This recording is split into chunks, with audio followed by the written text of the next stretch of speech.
Bonjour à toi Globetrotter et bienvenue au festival Partir Autrement édition 2014. Je reçois Florence Archimbaud qui a fait même 2 voyages avec son amie Sylvie Massard. Donc il y a dans un premier temps un tour du monde de 5 ans à vélo que tu as fait de 2000 à 2005 et également tu présentes ici au festival Partir Autrement un voyage Saint-Jacques-de-Compostelle depuis Dijon si je me trompe pas qui a duré combien de temps? 5 mois, 4000 km. Est-ce que tu peux nous parler un petit peu un par un de ces voyages-là et pourquoi vous avez fait ça à 2? Oui, on a eu la chance de se rencontrer avec Sylvie, j'étais sa prof de karaté en fait, et puis on s'est aperçu très vite qu'on avait des rêves communs, on est d'abord des rêveuses toutes les deux, on a rêvé sur des cartes pendant longtemps, et puis l'idée du tour du monde... au départ, c'était pas vraiment un tour du monde, c'était aller au Pérou, aller au Japon, aller etc. Et c'est devenu petit à petit un tour du monde. Voilà, donc notre premier grand voyage, on s'est lancé sans expérience de vélo, sans expérience des voyages, sans sponsor, et on s'est dit pourquoi pas nous. Et on avait envie toutes les deux de vivre l'expérience de nomadisme suffisamment longtemps pour vraiment nous couper de notre quotidien. Alors, ce tour du monde de 5 ans, vous êtes partisan de ne rien préparer, entre guillemets. C'est-à-dire que moins se préparer donne la place à plus de surprises, mais de belles surprises. Oui, absolument. À l'heure où on peut tout préparer maintenant sur Internet, ça peut paraître curieux, mais c'est vrai qu'on a cet esprit-là. Alors, en préparation, ça a été simplement, nous, les vaccins. Quand même se renseigner sur un minimum sur les vaccins. On a, comme tout le monde, bouquiné des récits d'aventures des uns des autres. Et puis à un moment, on s'est dit stop, suffit l'aventure un petit peu des autres. On va la vivre nous-mêmes. On va arrêter de s'informer. On verra bien sur place. Et c'est ce qu'on aime dans le voyage, c'est cet esprit-là de laisser venir les choses en fait, les bonnes, les mauvaises, peu importe, mais de pas trop anticiper. D'accord. Voilà. Alors, 5 ans de voyage, donc 2 copines, vous êtes partis sur quel continent? Vous avez fait quel pays? Enfin, on va pas tous les citer, mais surtout l'itinéraire global, c'était quoi? Alors, globalement, on est parti direction Cap Nord. Donc, on est parti de Dijon, Cap Nord, redescendu par l'ouest de la France, Afrique de l'Ouest, Amérique du Sud, c'est-à-dire du Venezuela jusqu'à Ushuaia, en terre de feu. Ensuite, c'est l'Océanie, c'est Nouvelle-Zélande, Australie, Indonésie, toute la partie Asie. On est resté 2 ans en Asie, Japon, Chine, etc. Et retour par l'Asie centrale. Donc après l'Inde, l'Iran, traversée de l'Iran et Asie centrale. Et retour par l'Est, pardon. Ça se budgétise à combien un voyage pareil? Parce que 5 ans, franchement, il faut déjà trouver le temps. Déjà, comment on fait? Bon, tu vas nous expliquer. Mais l'argent, il faut trouver les sous pour ça. Alors c'est souvent une question qu'on nous pose. Il faut beaucoup d'argent, alors que nous on est plutôt des voyageurs fauchés. J'ai tout simplement pris toutes les économies que j'avais. J'ai vendu ma moto. Voilà, on a un petit peu raclé les fonds de tiroir. C'est du financement total, d'autofinancement total. On a été un peu aidé par quelques associations sportives pour lesquelles je travaillais.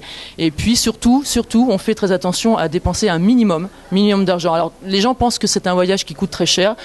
Après le voyage, nos calculs font que c'est en fait 15 € pour 2 personnes par jour, billets d'avion compris.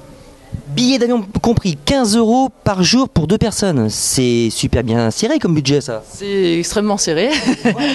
Voilà, ça veut dire des conditions de vie un peu à la dure. Bien sûr, c'est énormément de camping sauvage, c'est un petit peu tout et n'importe quoi au niveau hébergement. C'est question de survie pour nous, sinon on ne pourrait pas partir aussi longtemps. Alors, bon, il y a des mots que j'extrais lorsque je t'entends. Tu parles de survie, camping sauvage, dormir un petit peu à droite à gauche. Ici, au festival Partir Autrement, on a beaucoup de gens qui viennent nous voir parce qu'ils ont un projet quasiment similaire, mais ils se posent toutes ces questions, c'est l'insécurité. Alors, tu fais du karaté, mais est-ce que ça suffit en Iran ou ailleurs ? Alors, en Iran, on a eu un accueil extrêmement chaleureux, donc il n'y a vraiment pas besoin de karaté en Iran, au contraire. Les problèmes d'insécurité, on en parle beaucoup. Nous, on a déjà jeté les télévisions depuis bien longtemps, donc c'est vrai qu'on n'a plus ces messages-là très négatifs en fait sur l'être humain, liés surtout aux médias. On est parti avec confiance, on est revenu encore avec plus de confiance en humanité. Je crois qu'il y a des problèmes, il ne faut pas les nier, c'est vrai. Les problèmes, ils sont pas forcément au bout du monde à l'étranger. Ils peuvent être en bas de chez nous. Je veux dire, c'est une question de chance. De toute façon, je pense qu'il faut avoir confiance en l'humanité plus qu'on ne croit. Et il faut partir en étant vigilant. Il ne s'agit pas d'être complètement olé olé, mais la confiance, je pense, est un mot important. Alors, 5 ans à 2, il y a eu quasiment que du bonheur, on va dire.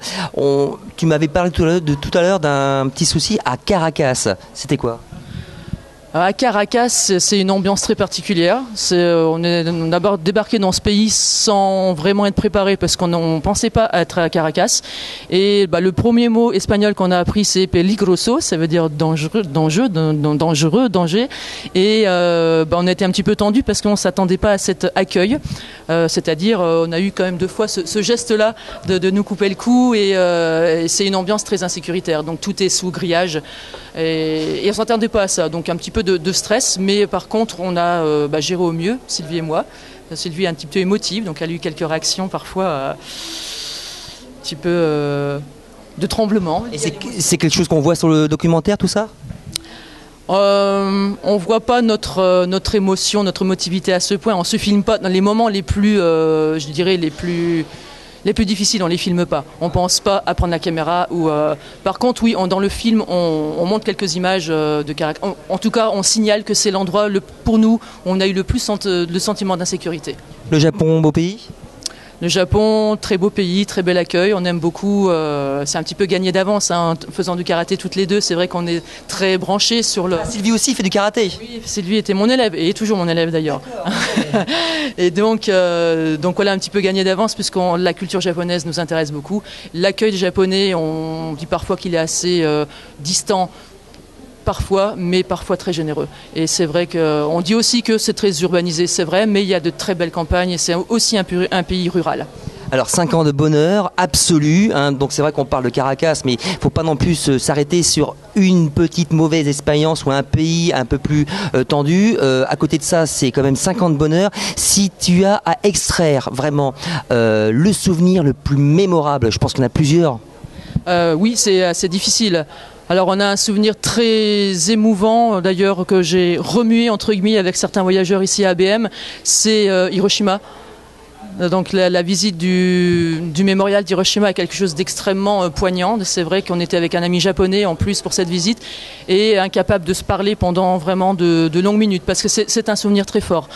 Voilà, il y a des petits miracles liés au voyage.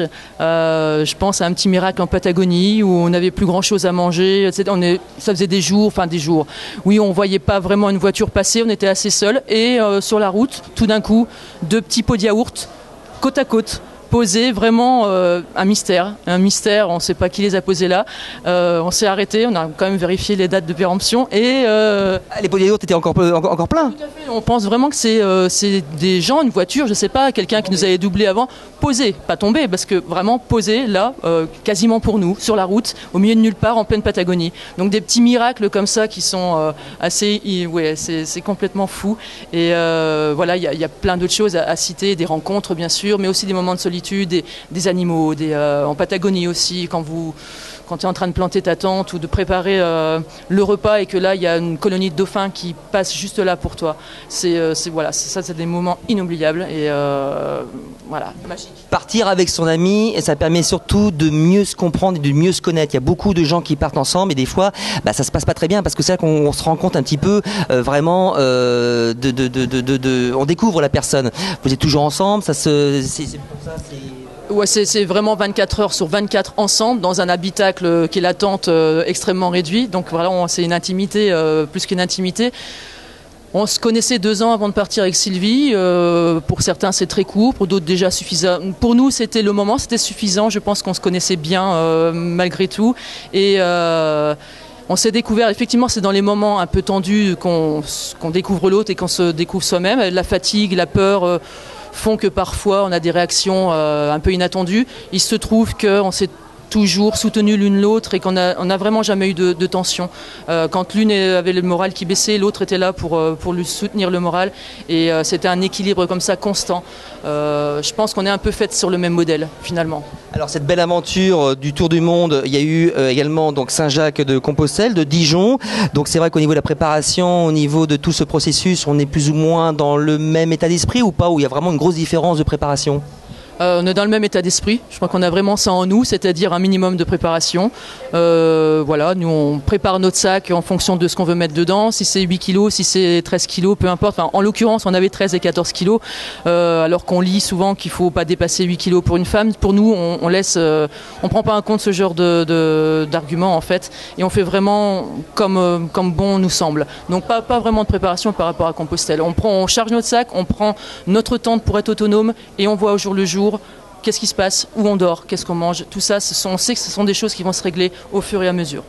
Florence Archimbaud, Sylvie Massard, 2 aventures, 2 livres. Le premier, Détour du monde, souvenir de 5 années à vélo. Et le second livre, Marcheuse aux semelles de mots, toujours avec Sylvie et Florence. 2 livres à découvrir.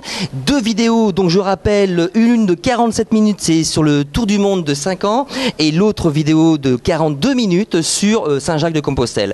Merci à toi Florence d'être venue. Et j'espère qu'on te retrouvera très bientôt pour encore une autre aventure. Il y a un projet futur, je pense, où vous êtes pas arrêté. Il y a un projet plus court, mais un petit peu challenge, c'est faire du vélo sur l'île d'Hokkaido en plein hiver.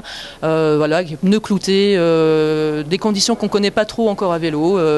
Vraiment grand froid, moins 15, moins 20, peut-être encore pire, et puis glace et neige. Donc voilà, un projet sympa. Lorsqu'on est piqué par le virus du voyage, après on peut plus s'arrêter. Il faut essayer de trouver un équilibre, encore une fois, on essaye de trouver cet équilibre, pas toujours facile, pour l'instant on y arrive, et puis peut-être qu'un jour on repartira encore plus longtemps, mais voilà, on essaye. Merci Florence, bisous à Sylvie et à très bientôt j'espère bien. Merci beaucoup. Au revoir.